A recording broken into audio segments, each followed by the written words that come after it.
Since the start of Genshin's release, Animo's been considered a very adaptive element, able to fit in any team that focuses on Pyro, Hydro, Electro, or Cryo damage, which is usually shortened to PHEC or PETCH.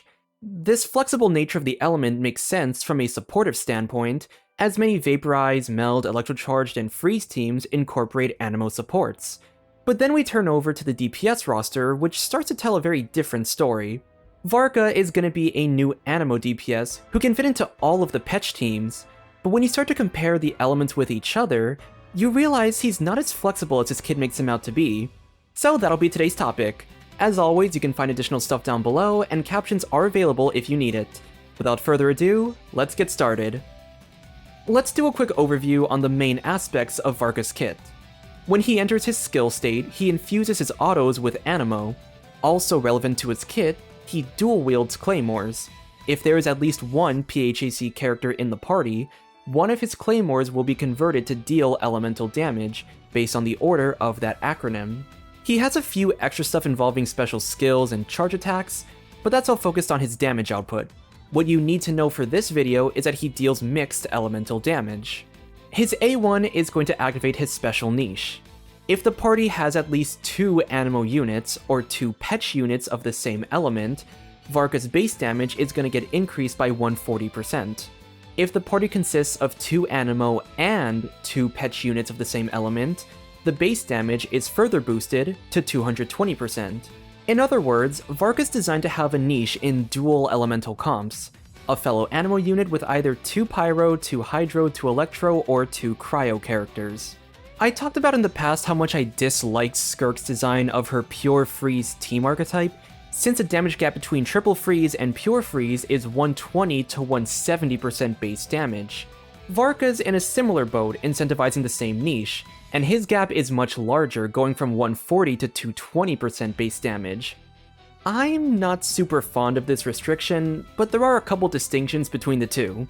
For Skirk, even though she wants Pure Freeze with Hydro and Cryo only, she can work in Triple Cryo or Triple Hydro, not just Double-Double. Varka wants to be played in perfectly balanced teams, but you're not really shoehorned into 2 specific elements either. Technically, you have 4 different archetypes that work, so you have that free choice. Or maybe I should say the illusion of free choice.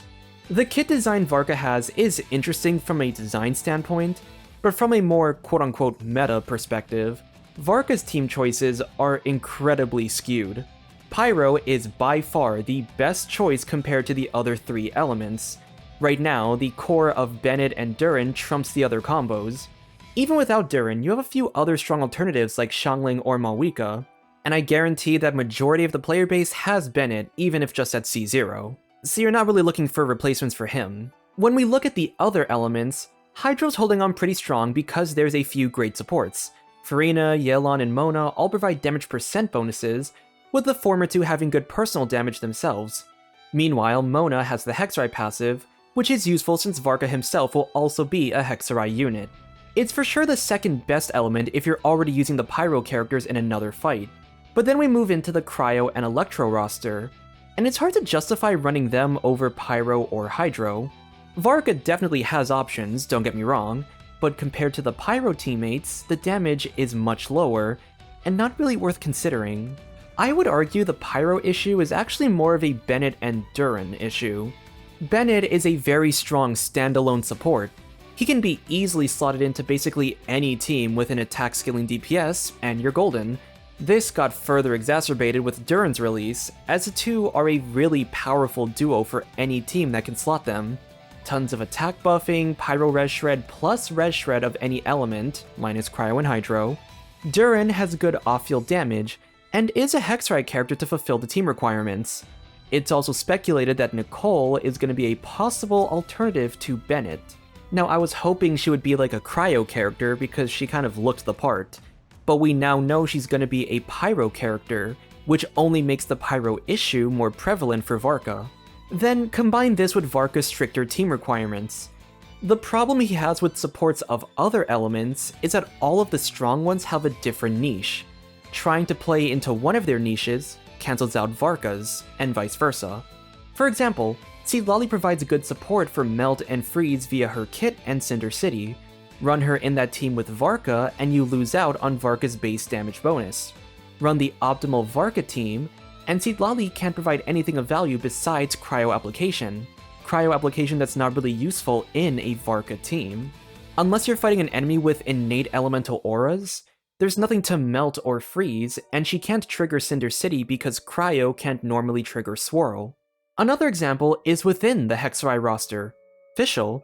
She'll give Varka his Hexrai passive, but she can't use her own passive, since it only activates in Overload and Electro/Lunar Charged. In an optimal Varka team, she only has her personal damage, but her raw damage isn't going to be the best. And this isn't just a Varka issue. Other examples like Wanderer, Navia, or Ningguang tend to gravitate towards Pyro teams because of the sheer amount of attack-related buffs they receive. But with these other characters, there's room to mix and match elemental types. While Bennett with another Pyro activates the Resonance, there's room to run a Bennett and Furina combo instead. You could even consider running Furina with double Pyro to get the best of both worlds. The reason it's especially prevalent for Varka is because of the team restriction he has on himself.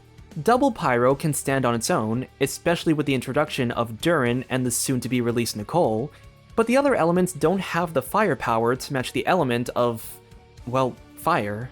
To make Varka actually feel flexible in teams of the elemental roster, my take is that we need better Petch characters who fulfill generalist roles, units who provide bonuses to a variety of teams, but also have little to no restrictions to give them out. Going back to our Pyro duo, Bennett just needs to cast his burst. Durin requires a burst and reactions to get triggered, but he covers all of the Pyro reactions, so there's no way he can't make use of his passives. For the other three elements, I started to come up with some of the ways Varka could see some play there. Carbon copies of Bennett and Durin would be the most direct. Bennett copies would be attack buffs, and maybe something else to sweeten the deal, like healing, shielding, etc. Durin copies have some extra wiggle room to balance out. You could create a strong utility buff for the weaker archetypes, including Swirl, and to prevent the stronger archetypes from getting overpowered, you create a different effect with those reactions. It's also possible that in the same vein as the Hexrai buffs, buffing older units would also open up newer teams that Varka can capitalize on. Consider this list inspiration for your own ideas, or maybe a teaser of possible future ideas I'll make concepts on. Starting off, Hydro didn't get a lot of original concepts on my end because there's already good generalists. It's just that the numbers aren't as high as Pyro. We could see yet another Hydro healer who can work with Furina, like a better version of Sejuani or Barbara, or maybe a Sejuani and Barbara buff in general. A specialized Hydro buffer could also work to buff Varka's Hydro damage. That's a concept I actually made a while back, and if it became real, it would age pretty well. I'm also holding out hope for an Ordo Favonius faction, which is both the Knights and the Church. For example, Jean and Dahlia paired together would be a good duo for Varka. Jean provides healing for Furina, Dahlia has shields and attack speed, plus whatever additional buffs they would provide with the Favonius passives. On a completely different end of the spectrum, Lunar Swirl. Knowing how the lunar stuff works, Lunar Swirls would have to release an Animo unit to enable the reaction, but because Lunar Swirl would only work with Hydro Swirl, it would create interesting archetypes with Columbina or Ino. For Electro, I looked into an option that buffing Fischl would be an indirect way to buff Varka. As I said before, she doesn't provide any Hexrai stuff in a Varka team. She relies on personal damage here. You have Eonsun already, who provides good attack. She's very competitive with Bennett, but in a Varka team, one of her big drawbacks is that she can't use Cinder City, so the 40% damage bonus is out the window. Faction mechanics return with Jean and Lisa for the Favonius stuff, and maybe in addition to buffing Varka, the passives could buff Fischl and make her deal higher damage. But let's shift gears away from Fischl. How about buffs to other Electro supports? Sara is one of the first Bennett alternatives, but her power level was absolutely nothing compared to him. What if they added an Inazuma Yokai mechanic? Sara is a Tengu, so she could fit in this slot. Yai is a Kitsune, so she could easily be another off-fielder. And if they gave Venti, who's usually a support, DPS-oriented buffs, Raiden, who's more of an on-fielder, could be given off-fielding buffs. But anyway, With Sara, her general attack utility could at least be buffed to last longer and provide higher bonuses, and if those buffed Inazuma characters get better value, the numbers could be enough for Varka to piggyback on. As for a new character concept, let's go back to another idea I made a while back. My Ianthe kit concept involved her being more of a physical support, but her kit revolved around a general mechanic, with energy being the main source in damage buffing. So maybe something like an energy character would be in theme for an Electro Varka buff. And finally, Cryo. Let's get the faction stuff out of the way. For the Favonius pairings, Jean and Kaya or Jean and Rosaria. We might even see a Liyue faction mechanic, which would be especially good to make Shenhe more useful. Given the roster of Liyue units, I could see Chongyun, Chi-Chi, and Lanyan being the most likely off-fielders. Ganyu might see buffs for an off-fielding role, but it's also possible they'll just buff her DPS playstyle. We also know Snezhnaya is coming out soon, so speculation that the Tsaritsa might be a strong Cryo buffer is on the table. As for what stats any new Cryo character would provide, I could see crit damage being the go-to, because Cryo teams tend to benefit a lot from crit rate already. We also don't have a Cryo Hexerai character yet, so a new addition there fulfills the party mechanic.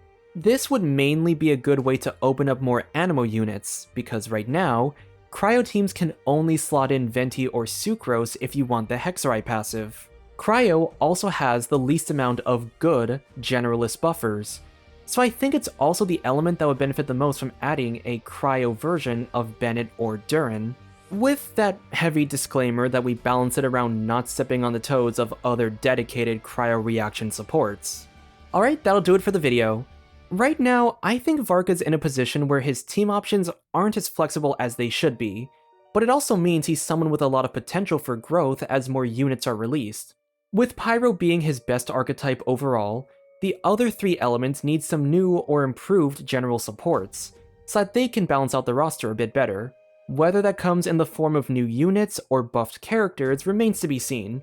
But for now, if you enjoyed the video, consider leaving a like and subscribe to support the channel. Let me know in the comments what your thoughts are on Varka's kit. If you're planning to pull for him, feel free to share in the comments what teams you're looking to try him out in. Thank you again for watching, and I will see you all next time. Bye!